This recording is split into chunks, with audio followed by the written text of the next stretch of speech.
नमस्ते मातृभूमि, नमस्ते वसुंधरा। पिछला वीडियो हमने बनाया था लक्ष्मी जी की कृपा विष्णु जी के शत्रु पर। उसमें हमने पार्ट 1 दिया था और आज हम उसका पार्ट 2 बना रहे हैं। वीडियो के लिए जो कॉन्सेप्ट मैं शुरू करने वाला हूँ, उससे पहले मैं सबसे अनुरोध करना चाहता हूँ कि मैं जो ये वीडियो की श्रृंखला बना रहा हूँ, ये ज्योतिष शास्त्र से संबंधित समस्त ज्ञान को आप सबको बाँटने के लिए बना रहा हूँ। और जो अभी पौराणिक विषयों पे अर्थात कि जो देवी देवताओं को लेकर के मैं जो बातें कर रहा हूँ, वो सारी बातें ज्योतिष शास्त्र से ही संबंधित है। अब आगे आने वाले समय में शिव जी, पार्वती जी, विष्णु जी, लक्ष्मी जी और भी जो अन्य ब्रह्मा जी, सरस्वती जी और भी जो अन्य देवी देवता गण हैं, उन सबके बारे में जो मैं बता रहा हूँ, ये आगे चलकर आप सबको समझ में आएगा कि ज्योतिष शास्त्र से, ग्रहों से ये कहाँ पर किस तरह से संबंधित हैं, तो आप सबको उसका एक संपूर्ण विस्तार से आपको एक ज्ञान प्राप्त होगा।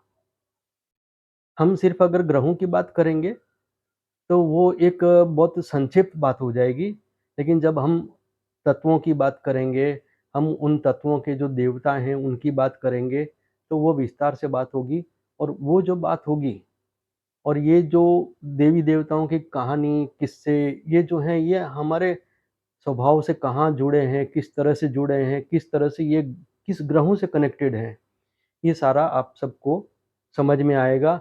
और जैसे ही आपके सामने किसी की कुंडली आएगी या कुछ भी आप को कोई कुछ बोलेगा या कोई आपको कहीं भी कुछ सुनोगे, तो आपको तुरंत बहुत क्लियर पिक्चर आपको नज़र आने लगेगा। मैं जो नंबर 1 से जो मैंने वीडियो शुरू किए हैं और जो ये अभी क्रम से जो वीडियो चले जा रहे हैं, जो हम बना के डाल रहे हैं, ये कंप्लीटली एक ज्योतिष शास्त्र का एक कंप्लीट कोर्स है। अब मेरा अनुरोध ये है कि आप मेरे चैनल को सब्सक्राइब करें। सब्सक्राइब करने से क्या होगा कि जब भी हम वीडियो डालेंगे, तो आपको उसका मैसेज आएगा और उस मैसेज से आपको ये पता चल जाएगा कि अगला वीडियो आ गया है। आप बीच में कोई वीडियो देखेंगे, फिर कोई बीच में वीडियो देख लेंगे, लेकिन होगा ये कि जो कांसेप्ट माइंड में क्लियर होना चाहिए, वो क्लियर नहीं हो पाएगा। इसलिए ये विशेष एक मेरा अनुरोध है कि जिनको भी ज्योतिष शास्त्र के अंदर रुचि है, जो ज्योतिष शास्त्र को अच्छे से समझना चाहते हैं, तो वे कृपया सब्सक्राइब करें, जिससे एक एबीसीडी किस तरह से बनी है, जो स्वर और व्यंजन हम जिसको कहते हैं हिंदी भाषा में स्वर व्यंजन कैसे बने हैं, इंग्लिश में या किसी भी भाषा के जो अल्फ़ाबेट होते हैं, वो किस तरह से बने हैं, वो भी मैं आपको बता रहा हूँ। और उसी तरह से फिर आगे किस तरह से जो मतलब कि ये ग्रहों का जो एबीसीडी और ग्रहों की एबीसीडी से पहले का भी जो मैंने इतिहास संक्षेप में आपको बताया है, ये धीमे-धीमे आपको ज्योतिष शास्त्र की एक ऐसी गहरी समझ देगा कि जिससे आपको बड़ा आनंद आएगा। तो प्लीज़ आप सब्सक्राइब करें और आगे हमारे साथ एक अद्भुत यात्रा पर हमारे साथ चलें।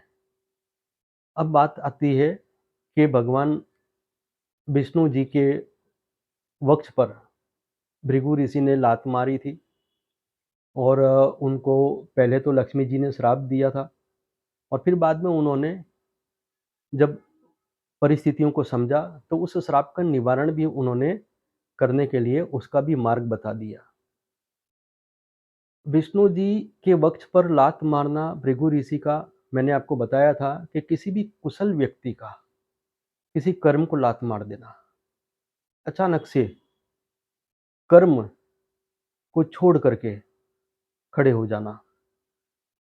जैसे कोई विद्यार्थी है, उसकी पढ़ने की उम्र है, अब उसका कर्म क्या है कि उसको पढ़ना चाहिए, लेकिन उसने पढ़ाई छोड़ दी और पढ़ाई छोड़ करके वो दूसरे कामों में लग रहा है, इसका मतलब उसने पढ़ाई का अनादर किया है। तो वो काँच बंद कर देना। पढ़ाई का जो अनादर किया है, तो वो है उसने अपने कर्म को लात मारी है।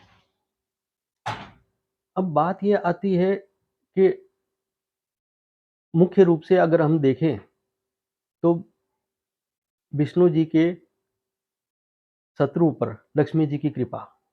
अब विष्णु जी के शत्रु, हकीकत ये है कि शास्त्रों में भी दिया गया है कि भृगु ऋषि पर माता लक्ष्मी अप्रसन्न हुई थी, लेकिन फिर बाद में उन्होंने उनको क्षमा कर दिया और उनके कष्ट का निवारण भी कर दिया।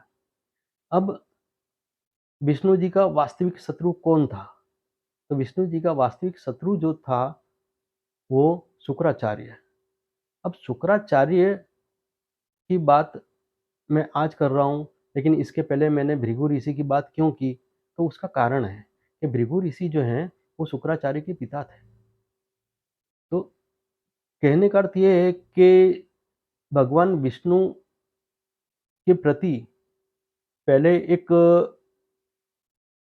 जिसे हम कहें कि एक बुरा कृत्य भृगु ऋषि के द्वारा हुआ कि जिससे माता लक्ष्मी नाराज़ हुई थी, और उसके बाद में एक ऐसी परिस्थिति आई कि जब शुक्राचार्य भगवान विष्णु के एक कट्टर दुश्मन बन गए। वो इस तरह से हुआ कि भृगु ऋषि की पत्नी, वो भी ऋषि थी, साध्वी थी। एक बार कुछ दैत्य कुछ गलत काम करके, अनैतिक कृत्य करके वो उनकी शरण में चले गए और उनसे किसी तरह की भी मतलब कि याचना करके उनसे अभयदान ले लिया कि हमारी रक्षा करो। उस समय उन दैत्यों के पीछे भगवान विष्णु जा रहे थे उनको मारने के लिए, और वो जाकर के शुक्राचार्य की माता के आश्रम में जाकर के छुप गए। उन्होंने उन देवी से शरण मांगी कि आप हमें बचा लीजिए। जब भगवान विष्णु वहाँ पहुँचे, उसके पहले शुक्राचार्य की माता ने उन्हें अभयदान दे दिया था कि मेरे रहते आपको कोई हानि नहीं होगी, आप निश्चिंत रहिए, आप भयभीत ना होइए और आप बैठ जाइए आराम से जाके कहीं भी, मैं यहाँ पे हूँ, आपको कोई परेशान नहीं करेगा या आपको कोई आपका वध कोई नहीं करेगा। जब भगवान विष्णु वहाँ पहुँचे तो उन्होंने परिस्थिति को समझाया कि ये जो दानव आपके यहाँ पर आकर के बैठ गए, ये बहुत गलत कार्य करके आए हैं, तो इनको दंड देना बहुत ज़रूरी है। सृष्टि का संचालन करने के लिए मैं कर्तव्यबद्ध हूँ, मुझे इनको दंड देना ही होगा। जब देवी ने ये समझा बात को कि ये तो मैंने अनजाने में गलत लोगों को शरण दे दिए, तो उन्होंने कहा कि ठीक है, अब आप अपने कर्तव्य ज़रूर कीजिए क्योंकि आप सृष्टि के संचालन हेतु, उसके संतुलन हेतु कर रहे हैं, तो आप एक काम कीजिए, आप मेरा वध कर दीजिए। मुझे कोई परेशानी नहीं होगी और मैं मतलब कि मुझे कोई ग्लानि नहीं होगी क्योंकि मैं किसी अच्छे काम के लिए अपने आप को समर्पित कर रही हूँ। तो भगवान विष्णु ने कहा कि ठीक है। फिर भगवान विष्णु ने सुदर्शन चक्र से शुक्राचार्य की माता का सिर अलग कर दिया, और बाद में जब उनकी माता ना रही तो उनकी शरण में जो गए हुए दानव जो छुपे हुए थे, उन सब का भगवान विष्णु ने वध कर दिया। उसके बाद ये हुआ कि शुक्राचार्य को जब पता चला कि भगवान विष्णु ने उनकी माता का वध कर दिया, तो वे बहुत ही क्रुद्ध हो गए और उन्होंने मन में विचार कर लिया कि वे भगवान विष्णु के एक कट्टर विरोधी बन करके वो खड़े होंगे, और इसलिए उन्होंने अपने आप को दानवों का आचार्य बना दिया। अब दानवों का आचार्य बन गए तो वे हमेशा दानवों को उत्साहित करते थे देवताओं के ऊपर आक्रमण करने के लिए, और किसी न किसी तरह से वे उनको नुकसान पहुंचाने की कोशिश में हमेशा लगे रहते थे। एक समय और एक परिस्थिति ऐसी आई है कि जब शुक्राचार्य के सामने भी वही परिस्थिति आकर के खड़ी हुई कि जिस परिस्थिति में एक समय उनकी माता को खड़ा होना पड़ा था। History repeat itself. इतिहास का पुनरावर्तन होता है। जिस तरह की घटना उनकी माता के साथ हुई, इसे इसी तरह की घटना शुक्राचार्य के साथ भी उपस्थित हो गई। शुक्राचार्य एक बार दानवों का संरक्षण करते हुए उन्होंने प्रण कर लिया कि मैं दानवों को कुछ भी नहीं होने दूँगा। और उस समय में महादेव जो हैं वो उन दानवों का वध करने वाले थे। तो वे महादेव के सामने खड़े हो गए कि महादेव, इन दानवों का आप वध नहीं कर सकते। इनका संरक्षण की जवाबदारी मैंने ली है और मैं इनका ये मेरी शरण में आए, मैं इनका रक्षण करूँगा। महादेव चाहते तो शुक्राचार्य को भी मार सकते थे, लेकिन शुक्राचार्य का वध करना, अर्थात कि वो शुक्र ग्रह हैं और वो विद्या देने का ही काम कर रहे थे, और अगर उनका वध कर देते हैं तो वो सृष्टि के संतुलन में कहीं न कहीं एक विक्षेप खड़ा हो जाता है, एक असंतुलन खड़ा हो जाता है। तो उन्होंने एक युक्ति आज़माई कि उन्होंने क्या किया कि शुक्राचार्य को निगल लिया। अब शुक्राचार्य को जब उन्होंने निगल लिया तो शुक्राचार्य उनके पेट में जाके खड़े हो गए, वहाँ उनको मतलब रख दिया और उन्होंने दानवों का वध कर दिया। अब हुआ ये कि महादेव जो हैं, उनके पेट में ऐसी अग्नि थी कि जिसका असह्य ताप, वो गर्मी शुक्राचार्य से सहन नहीं हो रही थी। शुक्राचार्य ने उस समय में महादेव की स्तुति की, उनसे कई प्रार्थनाएँ की और उन्हें प्रसन्न किया। अब प्रसन्न किया तो महादेव जो हैं, उन्होंने सोचा कि अब इनको बाहर तो निकालना होगा। अब शुक्राचार्य जो हैं, अर्थात कि शुक्र ग्रह जो हैं, वो जल स्वरूप में हैं। जैसे मैं पिछले वीडियो में बता चुका हूँ कि शुक्र जो है वो जल है। तो अब महादेव ने उसे अपने लिंग के माध्यम से बाहर आने का मार्ग दिया। अब जब शुक्राचार्य महादेव के लिंग से बाहर आए, तो पार्वती माता ने उनको अपना पुत्र स्वीकार किया, क्योंकि पुरुष के लिंग से जैसे वीर्य बाहर आता है, उसी तरह से शुक्राचार्य भी वहाँ से बाहर आए थे। तो माता पार्वती ने शुक्राचार्य को अपने पुत्र के रूप में स्वीकार कर लिया। जब माता पार्वती ने अपने पुत्र के रूप में शुक्राचार्य का स्वीकार किया, तो माँ सरस्वती और माँ लक्ष्मी, जो विभिन्न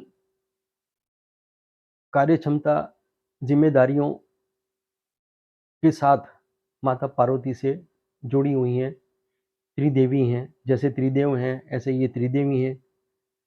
तो एक देवी ने अगर इनको अपना पुत्र स्वीकार किया है, तो अपने आप ही ऑटोमैटिकली वे इन तीनों माताओं के पुत्र बन गए। अब ये हुआ कि जब शुक्राचार्य पार्वती देवी के पुत्र बन गए, तो पार्वती माता ने उनको कुछ न कुछ विशेषता तो देनी थी जब अपना पुत्र बनाया है तो। तो अपना पुत्र बनाने पर उन्होंने शुक्राचार्य को शुक्राणु का आधिपत्य दिया, जिसे हम स्पर्म कहते हैं। रोग प्रतिकारक शक्ति बढ़ाने वाला जो व्हाइट सेल है, वो शुक्राचार्य के अधीन है। उसका स्वामित्व मतलब उनको दिया। हम जिसे डब्ल्यूबीसी कहते हैं, सफ़ेद रक्त कोशिका का कहते हैं। और ये जो विशेषताएँ दी, अब इनकी जैसे कि जैसे डब्ल्यूबीसी, तो इसका जो काउंट होता है, व्हाइट सेल ब्लड का जो काउंट होता है, अगर ये कम हो जाए तो इंसान कमज़ोर होने लगता है, कई तरह की उसको बीमारियाँ पकड़ने लगती है। जैसे कि एड्स है, फिर हेपेटाइटिस है, कैंसर है, ल्यूकोपेनिया है, इस तरह की कई बीमारियाँ हैं। कुछ स्किन से रिलेटेड भी समथिंग कुछ होती है बीमारियाँ, जो इन व्हाइट सेल के कम होने पर ये लगती हैं। जो रेड ब्लड जो रेड सेल होते हैं, वो मंगल के आधिपत्य में आते हैं। तो जब माता पार्वती ने इनको इन विशेषताओं से नवाजा, मतलब कि ये जो विशेषताएँ इनको दी, तो उसके बाद फिर माँ सरस्वती ने भी कुछ न कुछ तो देना ही था। तो माता सरस्वती ने शुक्राचार्य को कला, साहित्य, स्थापत्य कला, लेखन कला, वाक्पटुता कहते हैं वक्तृत्व कला। अब वक्तृत्व कला जो है, बोलने की कुशलता, ये भी शुक्राचार्य के ही अधिकार क्षेत्र में है। अब जैसे कि पहले भी हमने बताया था कि जैसे भृगु ऋषि को जो श्राप दिया था निर्धनता का, तो उसका एक संबंध वक्तृत्व कला से भी होता है। मान लीजिए कि कोई विद्वान व्यक्ति है, अगर वो किसी को सलाह दे रहा है, लेकिन अब उसका शुक्र अच्छा नहीं है या लक्ष्मी की उस पर कृपा नहीं है, तो उसकी बोली हुई जो वाणी है, वो सत्य नहीं पड़ेगी। जो भी जैसे ज्योतिष शास्त्री हैं, अगर लक्ष्मी देवी की कृपा उन पर नहीं है, तो उनके बोले हुए जो कथन हैं, जो भी वो भविष्यवाणी करेंगे या जो भी वो बातें करेंगे, जो भी समझाएँगे, वो उनका फलीभूत नहीं होगा। वो कितना भी गणित लगा लें, कितना भी आकलन कर लें, कितनी भी परिस्थितियों को वो जाँच लें, परख लें, लेकिन वो जितना भी अच्छे से अच्छा निष्कर्ष निकालेंगे, लेकिन वो अच्छी तरह से फलीभूत नहीं होगा, क्योंकि लक्ष्मी देवी उनसे रूठी हुई है। तो उसी तरह से जो है सरस्वती जी जो हैं, वो इसी तरह से वक्तृत्व कला से भी संबंधित हैं। बोलने की कुशलता, ये सरस्वती देवी की कृपा है, और बोली गई बातें, बताए गए उपचार, रेमेडी, इसका अच्छा लाभ मिलना, इसके लिए शुक्र की अच्छी पोजीशन और माता लक्ष्मी की कृपा होनी चाहिए। अब लिखने वाले लोग कुछ लिखते हैं, लेकिन ये होता है कि किसी ने अगर कुछ लिखा है, उसने बहुत सोच समझ कर के कुछ लिखा है, लेकिन उसको लोकप्रियता नहीं मिलती और अच्छा लिखने की कोशिश की है, लेकिन जितना अच्छा लिखना चाहिए वो इंसान अच्छा लिख नहीं पाया है। तो यहाँ पर भी माता सरस्वती की कृपा भी चाहिए कि वो अच्छे से अच्छा निष्कर्ष निकाल सके, ऐसी बुद्धि उसकी काम करे, और फिर जो उसका जो निकाला हुआ निष्कर्ष है, वो निष्कर्ष भी उसका सत्य प्रमाणित हो, उसके लिए माँ लक्ष्मी की कृपा चाहिए। अर्थात कहीं न कहीं तीनों देवियाँ आपस में जुड़ी हुई हैं। अगर हम कहें कि बोलने की शक्ति, तो बोलने की शक्ति जो है वहाँ पर माता पार्वती भी शामिल है। बोलने की कुशलता, माता सरस्वती, और बोला गया वचन प्रभावशाली हो, उसके लिए माता लक्ष्मी भी संबंधित है। अब आती है बात कि माता लक्ष्मी ने क्या किया? माता लक्ष्मी ने देखा कि जब पुत्र के रूप में स्वीकार कर लिया है माता पार्वती ने, तो ये मेरा भी पुत्र बन गया। उन्होंने फिर शुक्राचार्य को जैसे कि करेंसी होती है, जिसे हम रुपया, पैसा कहते हैं। दूसरे देशों में कहीं पे डॉलर है, कहीं पर पाउंड है। तो ये जो करेंसी है, ये शुक्राचार्य के अधीन है। फिर आता है कि जैसे कई तरह के रस हैं, जैसे फूलों के रस हो गए, तो फूलों के रस से जैसे अतर बनता है, जिसे हम सेंट परफ्यूम कहते हैं। तो ये सब शुक्राचार्य के अधीन दिया गया। जो सुगंधित द्रव्य पदार्थ हैं वो, और जो बहुमूल्य रत्न हैं, जैसे कि बहुत ही सुंदर सजावट करने की जो वस्तुएं होती हैं, लग्जरियस आइटम जिसको हम कहते हैं, तो इस तरह की जो चीजें होती है, ये शुक्राचार्य के अधीन है। अब माता लक्ष्मी ने ये कहा कि जो भी व्यक्ति शुक्राचार्य अर्थात शुक्र ग्रह की आराधना करेंगे, शुक्र देवता को प्रसन्न करेंगे, शुक्र ग्रह से आशीर्वाद प्राप्त करेंगे, तो मैं उन पर कृपा करूंगी। अगर किसी की कुंडली में शुक्र की परिस्थिति अच्छी नहीं है, तो धन धान्य की कमी, सुंदर आवास की कमी, वाणी संयम की कमी, वाहन की कमी, सामाजिक व्यवहार हो,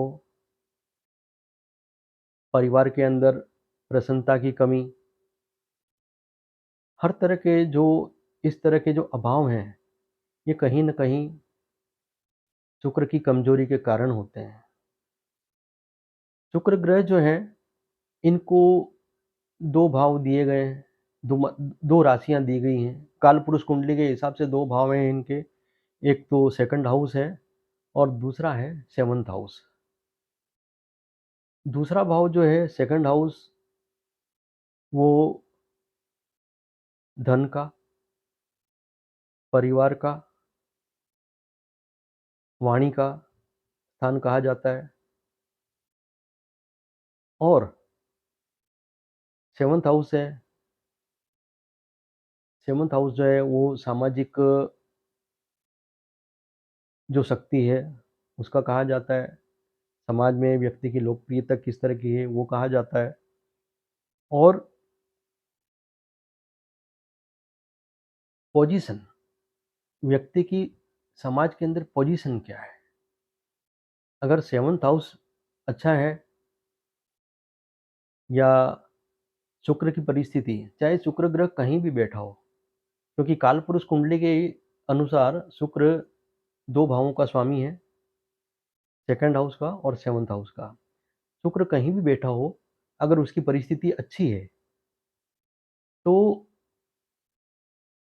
अच्छी पोजीशन का जो शुक्र है, वो व्यक्ति को समाज के अंदर एक प्रतिष्ठित व्यक्ति,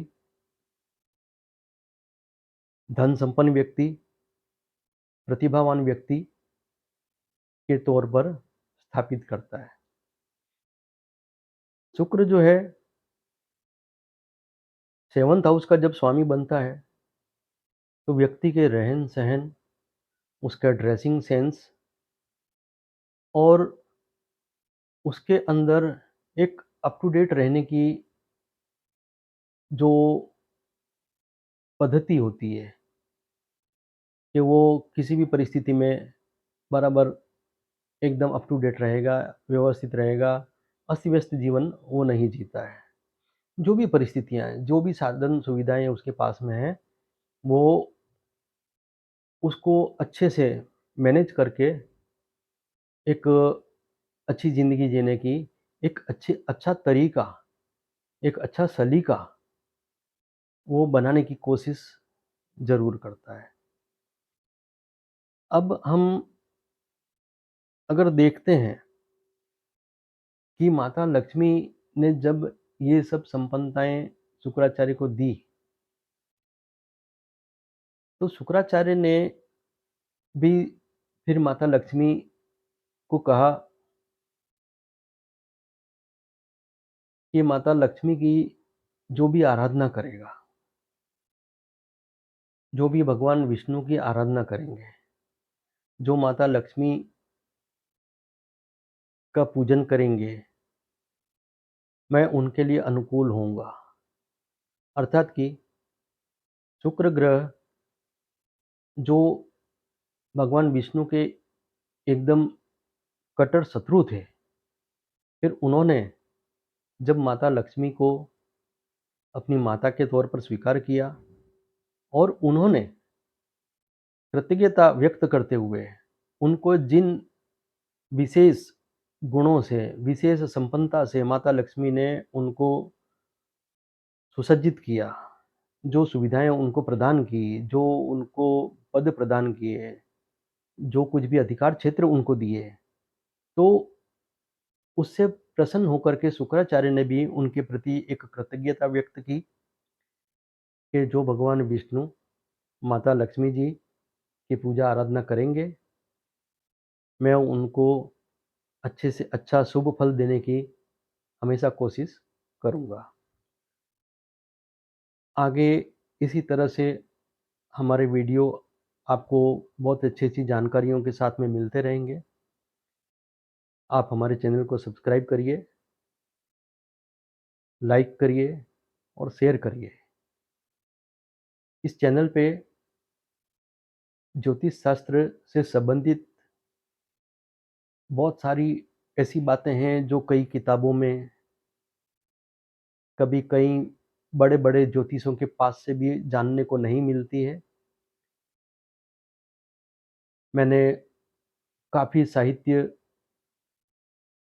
इकट्ठा किया है, काफ़ी साधना की है, काफ़ी मैंने बड़े-बड़े विद्वानों के साथ में चर्चाएँ करके जो कुछ भी मैंने ज्ञान अर्जित किया है, मैं सब आपके सामने रखने वाला हूँ। अब आपसे अनुरोध है कि आप हमसे जुड़े रहिए और हमारे आने वाले वीडियो का इंतज़ार करिए। धन्यवाद, नमस्कार।